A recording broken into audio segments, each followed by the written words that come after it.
Brachot Morav et Rabotai, je m'excuse, j'ai un peu la voix qui est un peu cassée.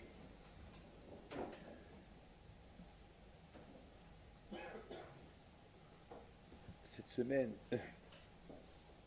lorsqu'on était à l'Eloula de Rabbi Hibit ou Alav Shalom, on a entendu beaucoup de gens qui nous racontent des histoires. Quelqu'un qui nous raconte qu'il avait un problème l'année dernière, et pour ce problème s'est arrangé. Quelqu'un nous raconte qu'il avait la grave maladie du cancer, et pour que les médecins lui ont dit t'as pas d'espoir. Et Baruch Hashem, il nous raconte, ça s'est arrangé. Et quelqu'un qui nous raconte qu'il n'avait pas des enfants, et après il dit Baruch Hashem, ça s'est arrangé. Et quelqu'un qui nous raconte qu'il avait un problème avec la justice, et après il dit Baruch Hashem, ça s'est arrangé. Et on entend, des gens qui nous racontent, on entend. Il y a malheureusement beaucoup de gens qu'on a connus, que Rabbi David vous rappelez de tel et tel. Oui, le pauvre il est mort. Ah, Rabbi David vous rappelez de tel et tel, la femme Skena, la pauvre elle est malade. On entend des. Il y a beaucoup de juifs. On entend l'information, chacun y raconte. Mais ce que j'ai pas entendu, j'ai pas entendu quelqu'un qui me dit, par exemple, que Rabbi David, depuis l'année dernière à cette année, j'ai changé. Je suis devenu comme ça, dans la de Hashem. Ça, j'ai pas beaucoup entendu ça. J'entends quelqu'un qui était pauvre est devenu riche. J'ai entendu quelqu'un qui était riche est devenu pauvre. J'ai entendu plein de choses.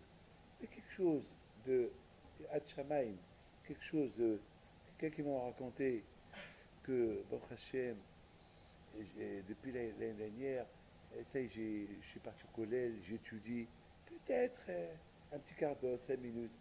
Et c'est pas quelque chose de spirituel, quelque chose de marquant, quelque chose de frappant, quelque chose de quelque chose qui va me faire un ah quoi kavod, j'ai pas entendu.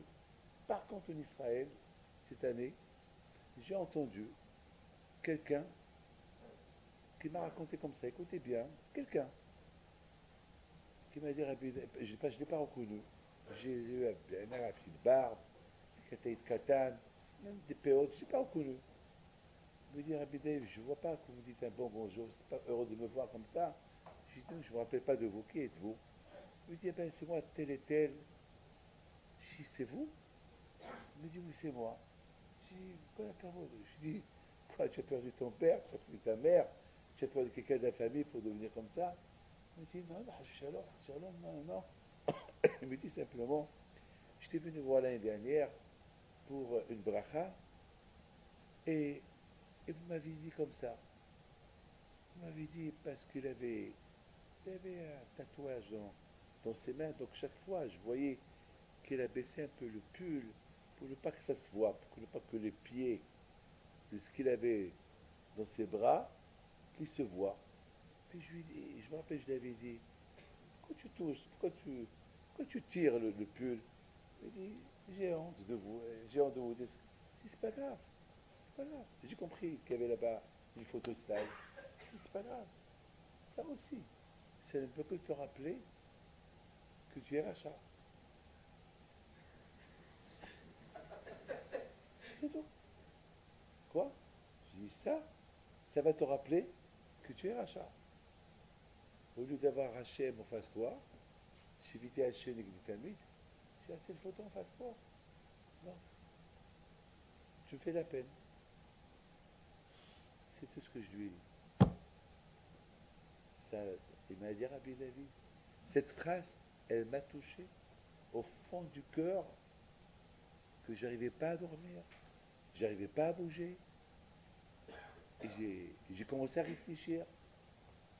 Et voilà, je l'ai enlevé. Ça m'a coûté cher. J'ai toujours des traces dans mes mains. Mais cette phrase-là, elle m'a beaucoup touché. Alors, mes amis, à l'époque, donc il dit Rabbi Salanter, ils disent, le gros Bali Moussar, ils disent qu'à l'époque, lorsque le mois des Louls il approchait, les gens ils avaient peur du mois des Louls. les gens, il paraît que, il y a un grand Shiva, de Slabodka qui dit, qu'il paraît que, avec le fait, même entre commerçants, lorsqu'ils disaient Elul, ils avaient peur déjà. Le mois d'Elul, déjà ils avaient peur. Je me suis posé une question. J'ai dit, comment est-ce possible aujourd'hui, le mois d'Elul, il ne fait pas peur. Le mois d'Elul, ça ne fait ni chaud ni froid. On entend le mois d'Elul, c'est comme le mois de Nissan, c'est comme le mois d'Adar, c'est comme le mois de Heshvan. C'est pas un mois frappant, marquant. Et Elul, c'est Elul. Il faut que je vous dise, moi j'ai pas connu Rabbi Issaïs à l'intérieur, à la Vachalom. Moi j'ai pas connu les grands Bali Moussa, le Sava de Novardok. J'ai pas connu tous ces gondolines là. Rav Dessler, je les ai pas connus. Moi j'ai connu Koïsawira, un juif qui n'avait pas la barbe. Il s'appelle Rav Shimon Ammar. C'est tout ce que je me rappelle. Il n'avait pas de barbe, il avait un car. Il faisait du commerce avec son car. Ça veut dire, et ils étaient deux frères, David Ammar et Simon Ammar. Je dois la parole d'honneur, jamais j'oublierai le mois d'Elul dans la synagogue. On l'appelle Slat al-Kahal, la synagogue du Kahal, à Essaouira. Et je me rappelle, c'était un kiff, c'était un plaisir d'aller là-bas, monter là-bas, le soir, et de le voir assis. Il avait un magnétophone de l'époque, c'était avec des bandes, c'était pas comme les magnétophones qu'on a aujourd'hui, c'est des choses à l'ancienne, très à l'ancienne, avec comment on les appelle? Pas des disques, non, disques, ça roulait avec un fil. Hein? C'était, c'était à l'époque, à l'ancien, il s'est tourné, il s'enregistre. Bon, hein? Vous vous rappelez, bon, bon, à Kopanim, je vous rappelle, il était assis, il faisait comme ça. Les David Adonai, Orevish, et la façon qu'il le disait, avec une hatchamaï,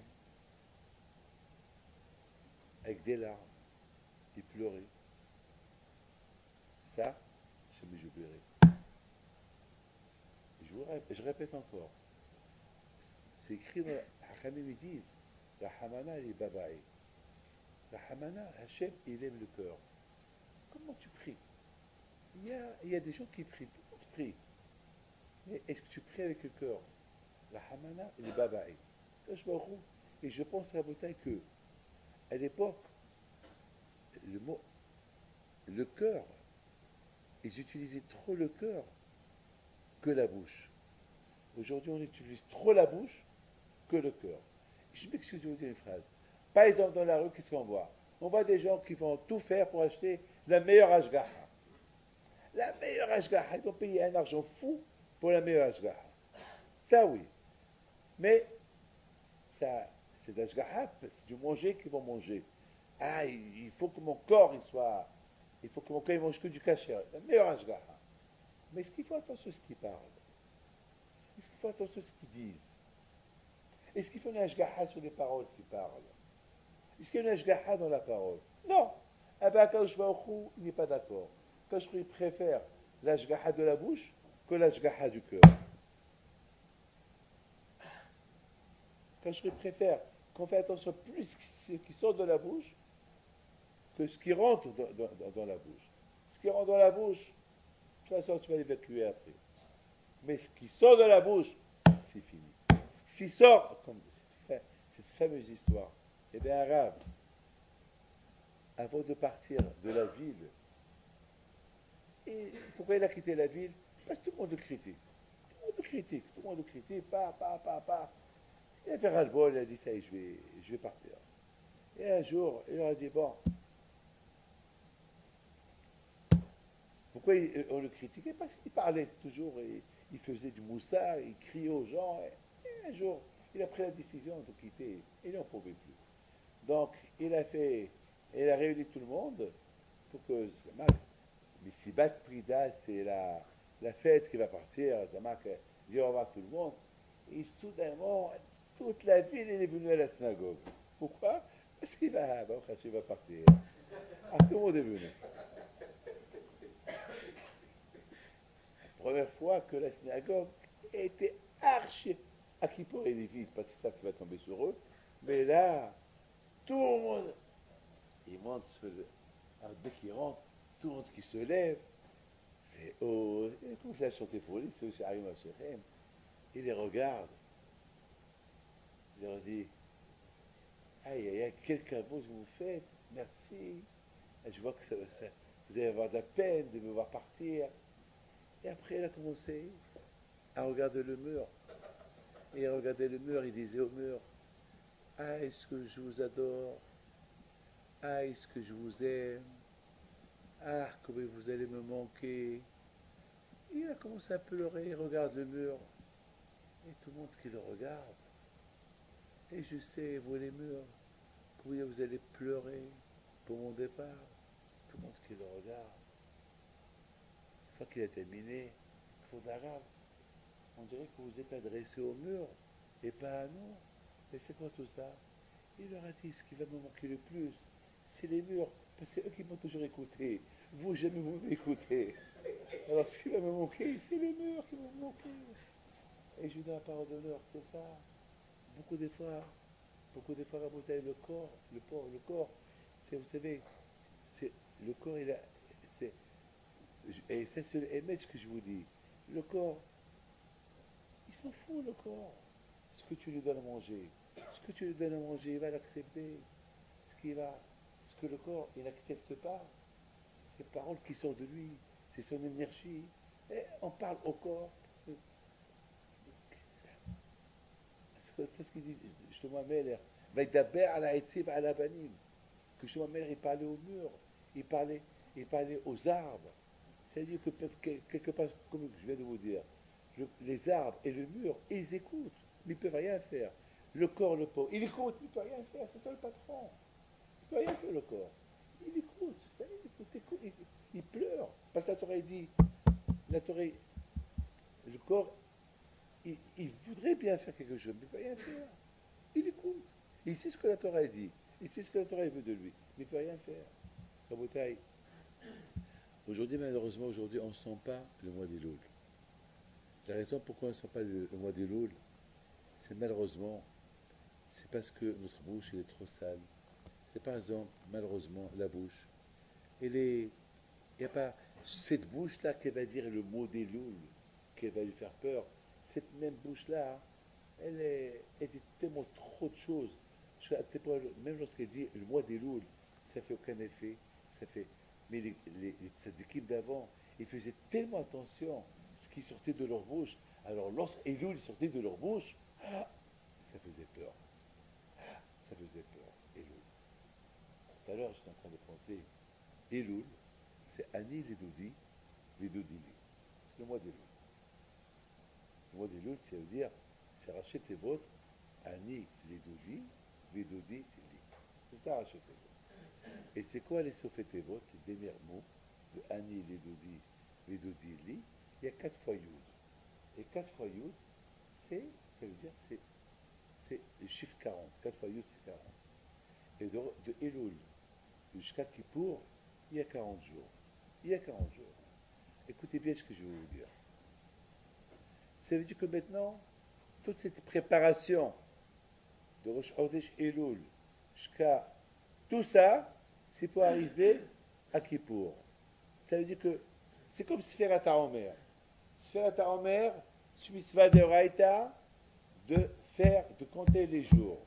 De 1 à 49. On compte les jours pour recevoir la Torah. Ça, c'est Chouva de Raïta. Là, Rabotai, nous on dit, nous on va être avec Akadosh Baruch Hu à Kippour. כי ביום הזה יכפה עליכם ותעדכם כל חטאותיכם לפני השם תתארו. Nous on va être avec Akadosh Baruch Hu Kippour. Ah, pour ça, il y a une hachana, il y a une préparation, il y a une sphira. C'est-à-dire, je vais arriver à l'île de dire, je vais arriver à ce que Hachem est pour moi. Je vais arriver à Hachem pour moi. Tu veux arriver pour que Hachem soit pour toi? Eh bien, il y a un calcul, il y a une préparation. Il y a une préparation de 40 jours. Et c'est ça. Donc, c'est vrai tzadikim qui faisaient attention à ce qui sort de leur bouche. C'est vrai tzadikim que, Bémet, leur préparation était une préparation. Émet, eux, ils avaient peur. C'est pas avoir peur à Kippour. Déjà, pour arriver à Kippour, déjà, vous savez, mes amis, lorsqu'il a un rendez-vous avec un gros juge qui va déterminer où il va mourir, où il va vivre, il reçoit une convocation. Et c'est écrit là-bas, dans 40 jours, tu dois être devant le juge. Et là, le juge, il va décider, tu vas mourir, tu vas vivre. Déjà, dès qu'il reçoit la convocation, il a peur. Il la reçoit le premier jour, il a 40 jours. Bah, qu'il a peur dans 40 jours. Non! De méthode déjà, il a peur. De méthode déjà, il commence à penser, qu'est-ce qui va se passer dans 40 jours? De méthode déjà, il tremble.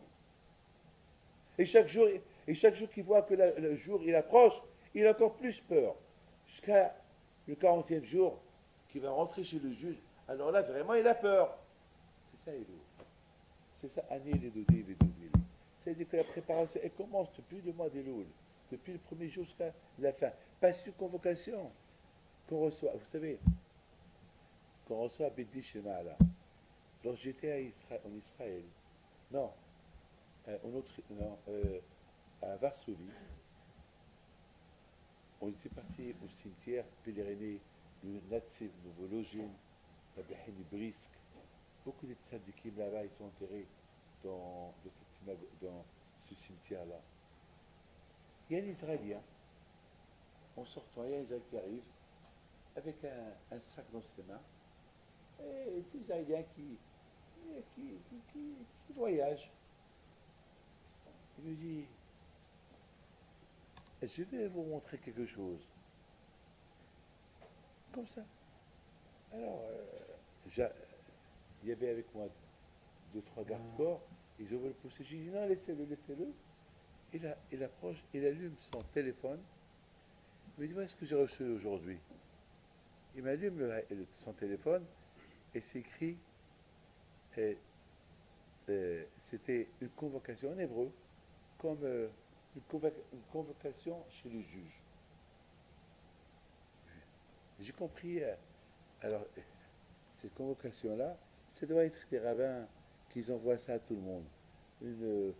Tu es convoqué à se présenter le premier jour à Rosh Hashanah, tu es accusé que tu n'as pas répondu Amen, tu es accusé que tu as volé, tu es accusé que tu n'as pas prié, que tu es accusé que tu n'as pas mis de filine. Des accusations, que des accusations. Et maintenant, si tu as des réponses sur ça, alors je t'attends du jour de Rosh Hashanah pour me donner des explications. Mais des accusations, tu es accusé, tu es accusé, tu es accusé, tu es accusé. Mais je prends en considération toutes les réponses que tu vas me donner. Et signé Hachem. Non, c'est pas de la rigolade. C'est pas de la rigolade. Vous rigolez, c'est pas de la rigolade. Et c'est ça. Vous êtes convoqué comme ça. C'est pas de la rigolade. C'est le Hémet. Ça devait vous réveiller, pas rigoler. C'est une convocation que chacun il reçoit. C'est ça. Tous les Baali Moussa, c'est ce qu'ils disent. Mais Rav Shach, il a dit Kulanu Mouzmanim, Lifnei Habidni Shema'ala. Alma, sur quoi? Allama Shulit Palanu. Parce qu'on n'a pas étudié, Be'amal, parce qu'on n'a pas fait ça, parce qu'on n'a pas fait ça, parce qu'on n'a pas fait ça. Et à la fin, Hashofet Ha'ilyon, Hashem. Alors je regarde le monsieur, je lui dis, vous avez reçu ça de chez qui? Il m'a dit, c'est un ami qui me l'a envoyé. Je lui dis, non, c'est Hachem qui t'a envoyé.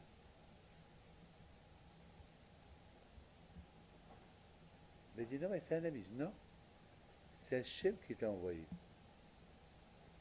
Parce que c'est signé Hachem. C'est pas signé un ami, c'est signé Hachem. Je vous dois parole d'honneur. Il a commencé à pleurer. Une phrase. Une phrase. Un mot. Parce que dans sa tête, puisque c'est un ami qui me l'a envoyé, c'est de la rigolade. Mais alors je lui dis non, c'est pas écrit un ami, c'est écrit Hachem. Il a été, il est resté comme ça. Là, je ne sais pas ce qui s'est passé dans sa tête. Ça, Anistarot Hashem Elokeinu, c'est Hachem qui connaît les secrets. Et il a commencé à réfléchir. Et tu voyais les larmes qui tombaient de ses yeux. Et sa femme qui était à côté, il dit, Maïesh, il lui dit après je t'explique. Très viens chez moi. Ma Martalo. Je dis, il a reçu une convocation et il va vous expliquer.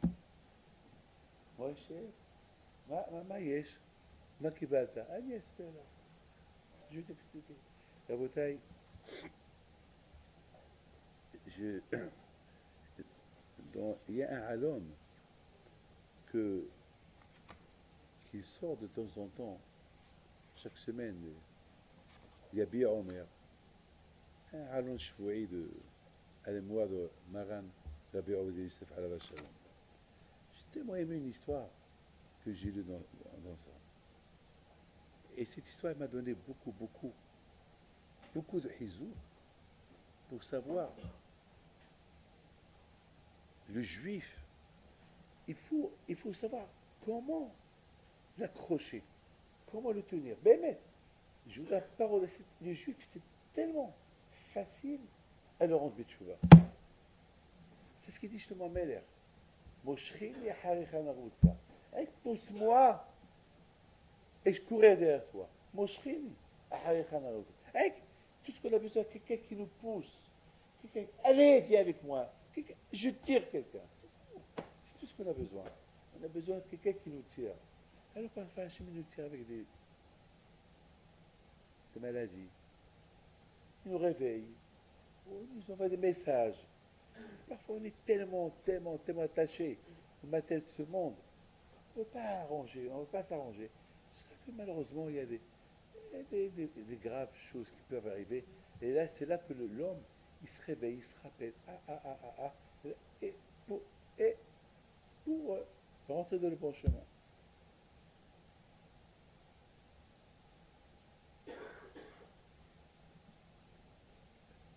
L'histoire, elle est super, elle est bien. Il y avait un monsieur qui arrive à Tel Aviv à minuit. Et c'était pendant l'année de sa mère. Et chaque année, chaque jour, il fait Kaddish. 3 fois par jour, Kaddish. Pour son père. Il respecte son père. Et voilà, il arrive à minuit, où il va familial, comment il va faire, il ne sait pas comment faire. Dès qu'il sort, il cherche à gauche, à droite, minyan, wallo, il ne trouve pas.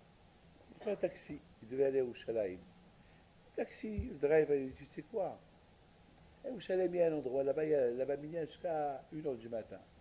Ils arrivent à Yerushalayim, ils vont à cet endroit-là. Malheureusement, c'était vide, il n'y a personne. C'est fini, c'est presque 1h30 du matin.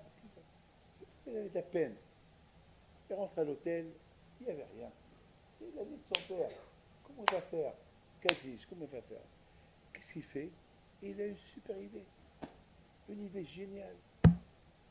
Il appelle le Tahana des taxis. Il appelle le bureau des taxis. Il dit, alors, on a ici une simha, je suis à tel et tel hôtel, je veux 10 taxis.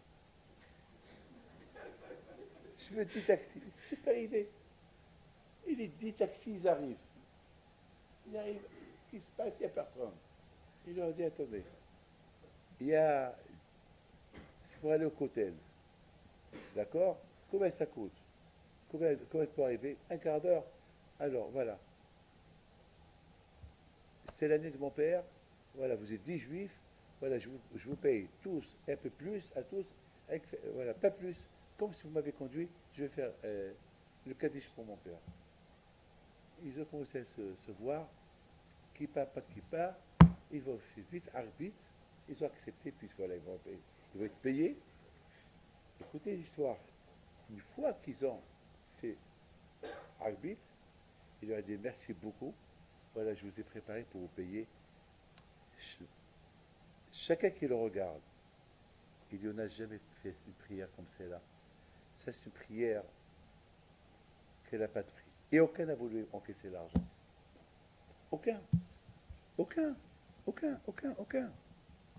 Aucun. Aucun. תפילה כזאת מעולם לא ראינו, אווירה עילאית ומסירות נפש של יהודי. אנחנו מוותרים על הכסף. On veut pas d'argent. Il n'y a pas un qui a dit, donne-moi, paye-moi. Aucun. Lorsque j'ai lu cette histoire-là, j'ai vu c'est quoi le juif. Lorsque le juif, au départ, c'est ce que je vous dis, beaucoup de fois, il y a ce qu'on appelle une ma'tafa.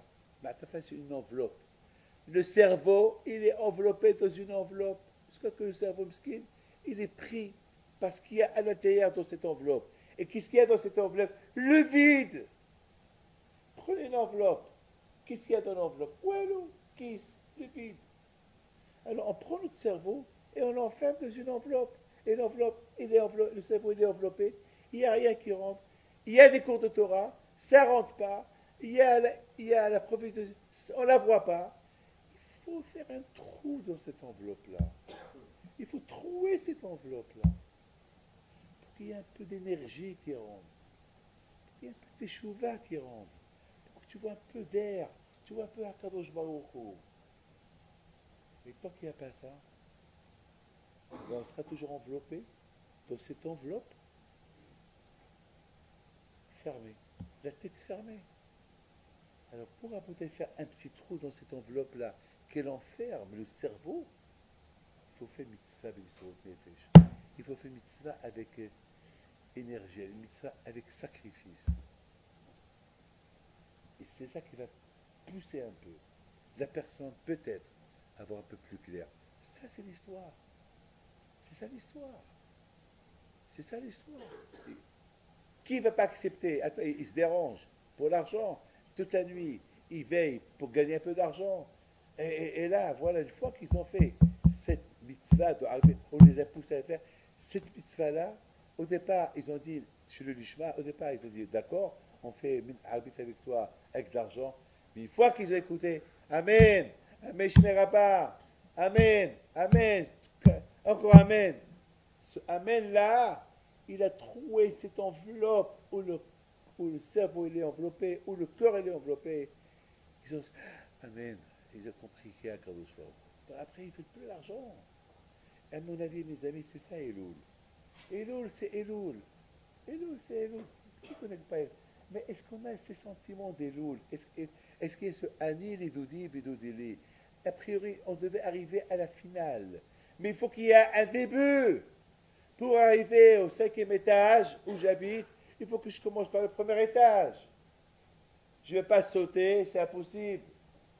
Si je commence avec Annie, avec le premier jour, alors je peux arriver à la fin. Tous ces 40 jours-là, il faut se faire avec un, comment ça s'appelle, avec une énergie, avec un sentiment, avec une crainte, avec une peur que je vais être debout dans la Kadosh Baruch Hu.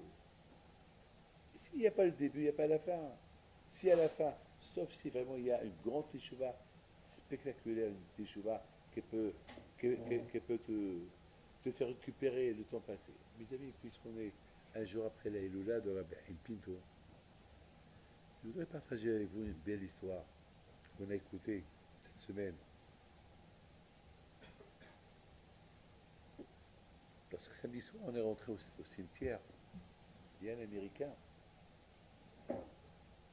Il est rentré, on est tous rentrés avant que tout le monde arrive. Il y a un groupe américain, c'est un Américain qui est milliardaire. C'est un homme, que, il, est, il est loin de tout ce qui est spirituel.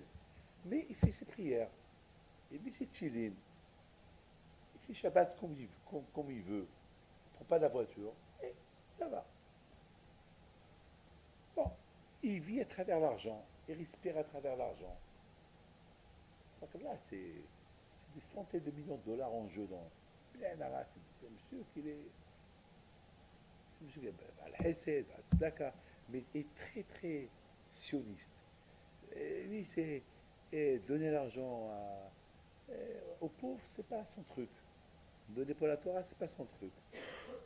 Il va donner, par exemple, pour, je ne veux pas dire, je ne veux pas la Shonara, des choses, pas que Palim, je ne veux pas trop en arriver à ce que je ne veux pas dire. Et voilà, il s'est passé, il rentre au cimetière, et la première réaction qu'il a eue, il regarde les tombeaux. Il regarde. Et bien sûr, il y avait des projecteurs, vous voyez ça. Or, des projecteurs qui éclairent un peu le cimetière. Et tu vois, son visage, il a ouvert la bouche, il était surpris de voir ce qu'il est en train de voir. Il voit en face la mer, les tombeaux qui sont illuminés par les projecteurs. La plupart des tombeaux, ils ont passé par la chaux. Ils sont, c'est pas, à l'époque, ils n'avaient pas euh, du marbre, donc c'est de la pierre, la vraie pierre des rochers. C'est avec ça qu'ils faisaient la matseba. Chaque matseba pèse peut-être une tonne presque. Là, c'est des matsebot qui le coupaient des rochers. Il regarde. Et si je le pousse, je lui dis, what it is your reaction? C'est quoi ta réaction? Vous savez c'est quoi sa réponse? Where Where am I? Où je suis? Où je suis? Où je suis? Je lui dis, c'est sûr, tu n'es pas New York. Tu n'es pas ici à Manhattan. Tu n'es pas à New York ici. Tu n'es pas à Manhattan ici. Tu n'es pas à Las Vegas. C'est pour ça. Il voit le mausolée en face.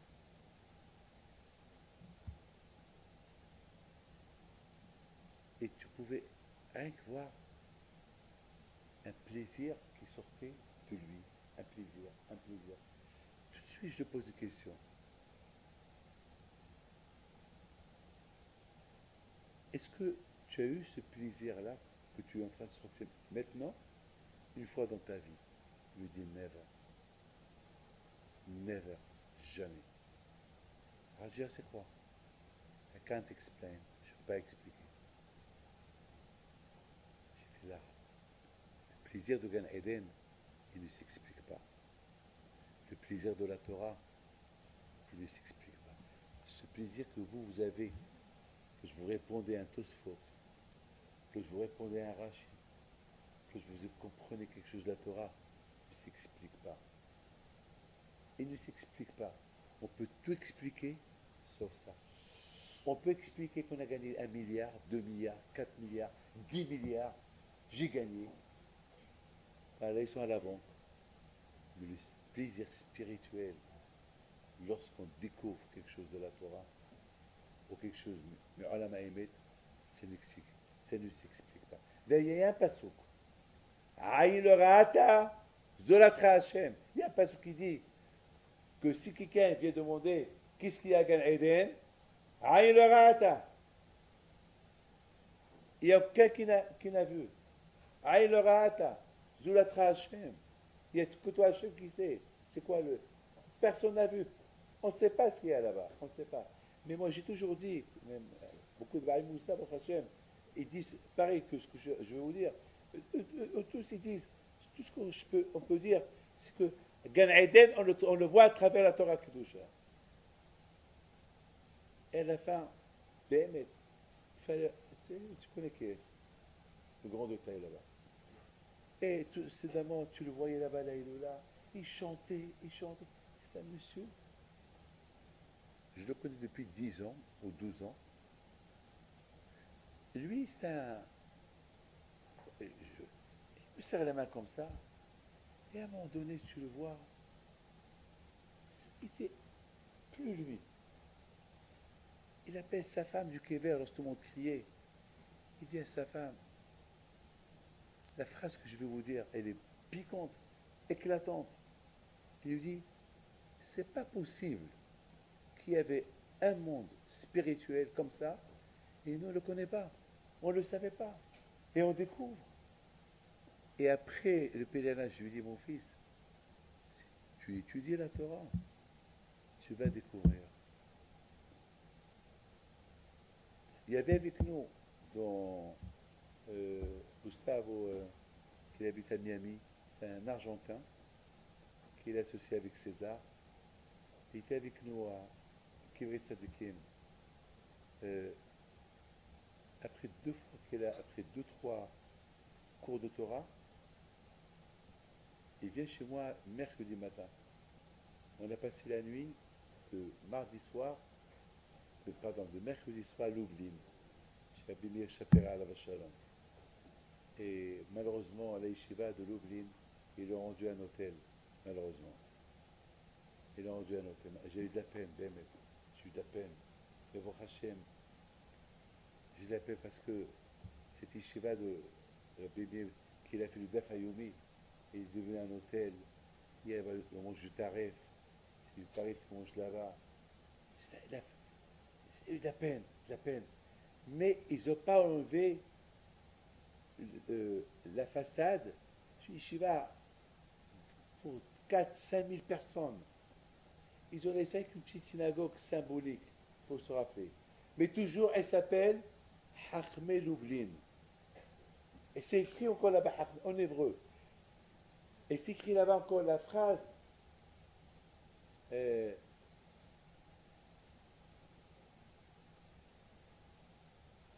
euh, un passeau. Hein? Quoi? Ah voilà. Les Choubanim Shimoli attachés à la maîtresse. Jusqu'à maintenant, en hébreu. Je ne comprends pas. Yeshivat Hachmi Lublin, Shinusda Alidé Maran Rabbi Meir Shapira. Et après c'est écrit les Choubanim. Tu rentres à l'intérieur, c'est pas une yeshiva, c'est un hôtel, et il y a là-bas du taref, il y a un casino, il y a tout. Et je n'ai pas dormi, j'ai eu de la peine. Il paraît que Haravarashi d'Israël, Baruch Hashem, il paraît cette semaine, hein, il paraît il a réuni beaucoup des, comment ça s'appelle, des rabbinim avec lui pour attaquer ceux qui ont acheté cet hôtel-là, que c'est pas normal qu'ils ont fait ce qu'ils ont fait. Il faut qu'ils enlèvent du tarif là-bas, il faut. Haram, c'est le Vaad des Juifs de Varsovie qui ont vendu ça. Et il s'appelle aujourd'hui Hôtel Ilan. Il s'appelle Hôtel Ilan. J'ai eu de la peine. Télévision, Internet, Znout. C'est avec la peine. Bon, bon, enfin, je sais pas. Il paraît que ça, c'est de nos nouvelles. Et on avait avec nous un qui s'appelle ce Gustavo. Et voilà, mercredi matin, mais jeudi matin, lorsqu'on est parti Pérénier, José Milouvlin, voilà, il me dit, Rabbi David, I have a good news for you. J'ai une bonne nouvelle pour vous. Je dis quoi?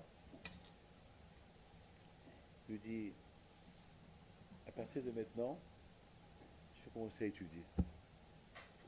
Parce que je ne vois pas, alors à quoi ça me sert ce pèlerinage, tous ces livrets Torah que j'ai entendus, si je reste le même. Je me sens tellement zéro, je vais changer. Je dis, c'est bien, je suis très content. Le soir,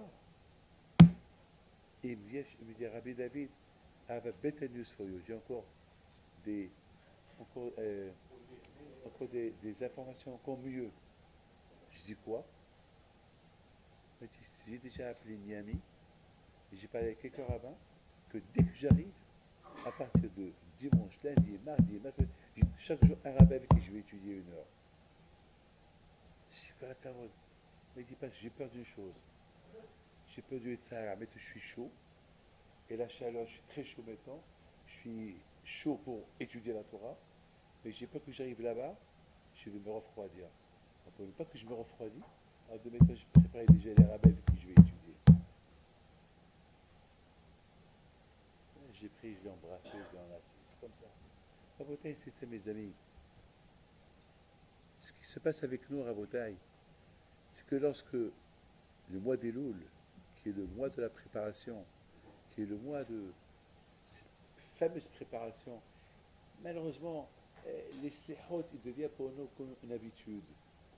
Pour nous, les slihot, comme une habitude. Vaya'avok, vous allez rigoler. C'est quoi Vaya'avok? Vaya'avok, c'est-à-dire, Hachim il est passé. Vaya'avok. Et nous, qu'est-ce qu'on dit? Nous, on passe. C'est-à-dire, non, Hachem, il passe pour ne pas s'énerver. Mais nous, il ne faut pas qu'on passe. Nous, allez, on passe. Nous, si on passe, allez, on passe à autre chose. Non, reste à la même chose où tu es. Ça veut dire, nous, on passe à autre chose.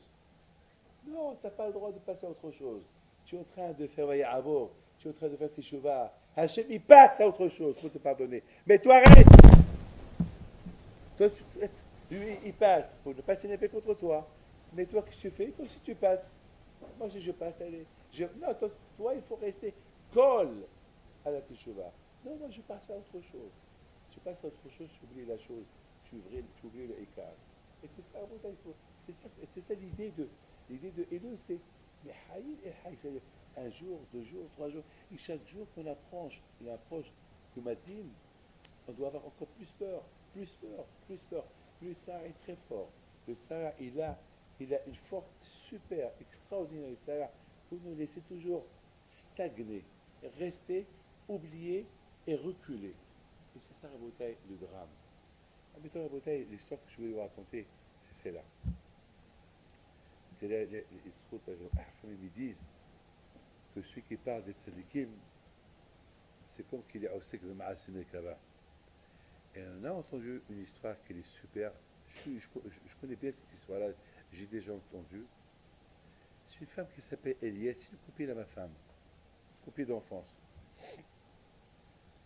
Cette femme-là, elle avait une compagnie. Cette femme me raconte qu'une fille de sa famille, un garçon de sa famille, était avec une Goya. Et malheureusement, ils ont décidé de se marier. Et on leur a dit, on leur a parlé, que c'est dommage, il n'y a pas d'issue, il y a pas de fin, c'est très dommage. Et la pauvre, ce garçon, elle a des filles et un garçon. Et je me rappelle, le père, il m'appelle, le père, il m'appelle, le père, il m'appelle. Et chaque fois, il appelle. Et vous savez, je leur ai dit, vous savez quelle cigoula? Écoutez bien cette cigoula, je vous la prends, cette cigoula-là. Ce cigoula de faire le pain, ce cigoula pour ne pas, pour éviter l'assimilation, lorsque on sait que quelqu'un, ou une ou un, qui veut se marier avec un goya, une goya, lorsqu'on fait le pain de Shabbat, il faut tamiser la farine, qu'elle soit propre, et une fois qu'on a fait la pâte, maintenant on veut faire le pain, on fait la bracha. Une fois avant de faire entrer le pain dans le four, on écrit le nom ou le nom de la fille ou du garçon. S'il s'appelle Reuven, on écrit Reuven, même en français, ou en hébreu, avec les mains. Ré, ou, Ven, ou Shimon, ou Sarah, ça, et ça marque. Et après, on dit Yeratson, que Bisrout Shabbat Kodesh, que le cœur du garçon et le cœur de la fille, ils se chauffent la Torah Kedusha. Ça peut marcher, ça peut ne pas marcher, mais c'est ce goût-là. Tout dépend comment tu l'as fait. Tout dépend comment tu fais cette cigoula pour faire mon chat à Bouchloud. J'ai fait cette cigoula. Fais-la, et Hachem il est grand. La maman, elle nous raconte comme ça. Lorsqu'elle a pris la farine, ils ont, ils ont tamisé la farine, vers la fin, il y a peu comme un nom qui s'est formé. Un nom. Un nom qui s'est formé. Et le nom qui s'est formé, c'était Rachel. En hébreu. Rachel. Alors, tout de suite, elle appelle sa famille. Alors, regardez, c'est quoi ça? Rachel. Alors, ils ont pris la photo. Ils ont même photographié Rachel. Ils ont développé les photos et on voit Rachel. J'ai vu, hein. C'est pas. Elle est venue me voir, elle me l'a montré. Tout ce qui s'est passé, ça n'a pas marché. Le garçon et la Goya, ils se sont quittés. Et la même semaine, il a rencontré une fille. Et la semaine qu'il s'est rencontré la fille, Et lorsqu'ils étaient en train de remplir la ketouba, ils ont découvert que la fille s'appelle Rahel. La fille, elle s'appelle Rahel. La bouteille, de là, j'ai appris une chose. Bat Ploni, les Ploni. Lorsque Bachamaïm ils disent David pour Viviane, Yitzhak pour Sarah, tel pour Moshe, pour Myriam, Bachamaïm, c'est ce qui marche. Tel pour tel, tel pour tel, tel pour tel. Il faut le mériter. C'est tout. Il faut le mériter. Bachamaïm, on écrit tel pour tel, tel.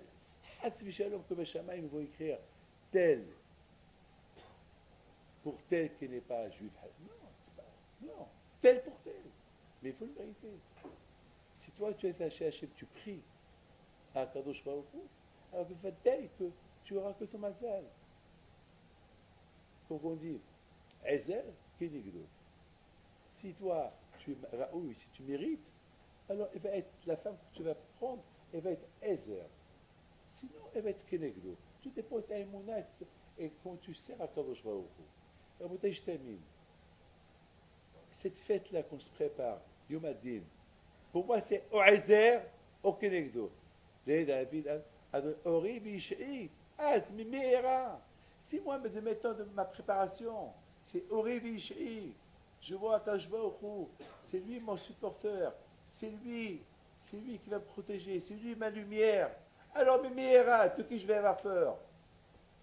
Il arrive Yom Adin, c'est fini. Yom Adin, il arrive, le jour du jugement, il arrive. Je suis super content, je suis super bien. Je n'ai pas peur, j'ai rien du tout. Parce que tous les abeilles que j'ai faits, ils sont caducs, ils sont partis, ils ne sont plus là. J'ai plus peur de personne. Orivishi, Mimira. Mais si je ne considère pas Hachem Orivishi, et si je vais à travers ma lumière à moi, alors il y a de quoi avoir peur. Il y a de quoi avoir peur. Il dit Rabbi Yaakov Shalom dans son livre Pituch Hotam. Il dit c'est quoi Re'e Ekev, il y a deux parachutes. Ekev, Re'e. Il dit c'est quoi le lien entre ces deux mots, entre ces deux parachutes? Il dit que celui qui veut vraiment faire une grande teshuva dans ce mois-là de Elul, Re'e Ekev, voir ta fin. Re'e, mais voir ta fin, voir la fin. Lorsqu'on pense à la fin, on a peur. C'est qu'on ne veut pas voir la fin. On veut voir ce qu'on est en train de voir. Alors tu vois ce que tu es en train de voir, jamais tu auras peur. Jamais tu feras tes choses. Regarde ta fin. C'est ça la beauté quand j'explique. Les David, Hachem, Ori Vish'i. Si je vois Hachem, qu'il est ma lumière, qu'il est ma délivrance, mon protecteur, pas de personne.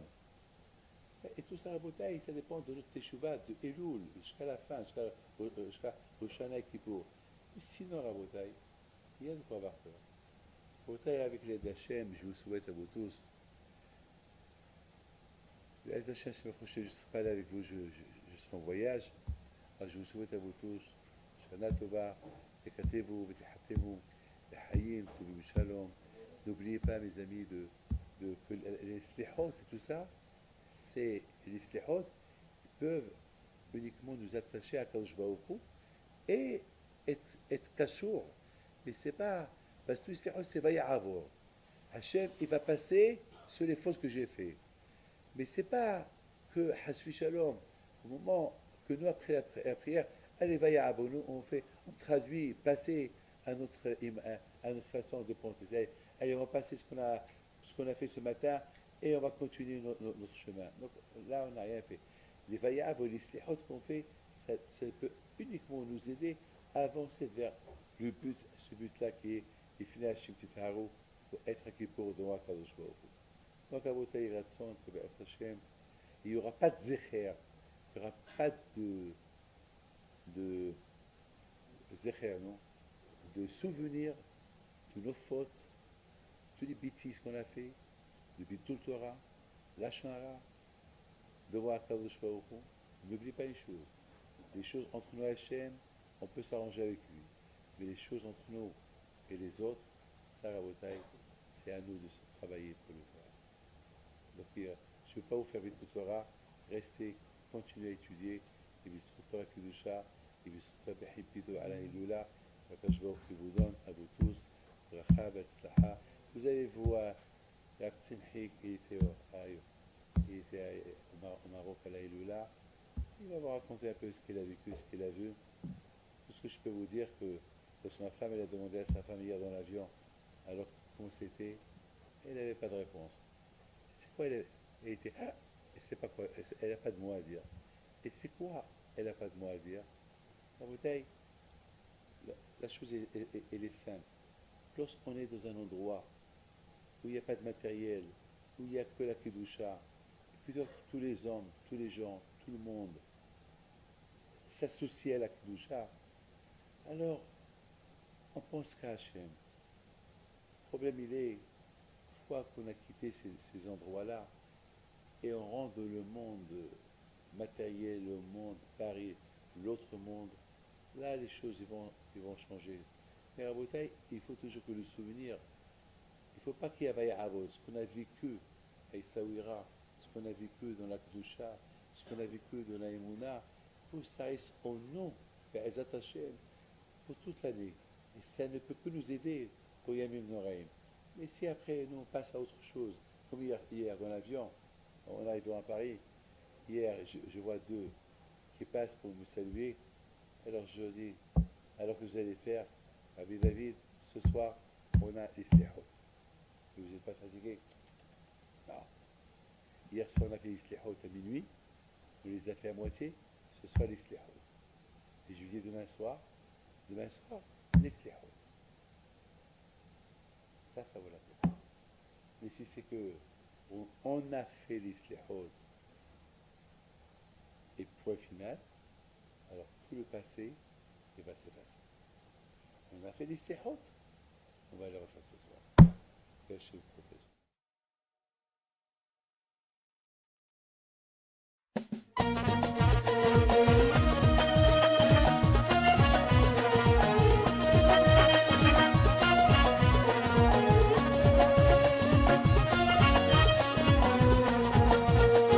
نضوي انا صغرتو على ربيع حيم بنتو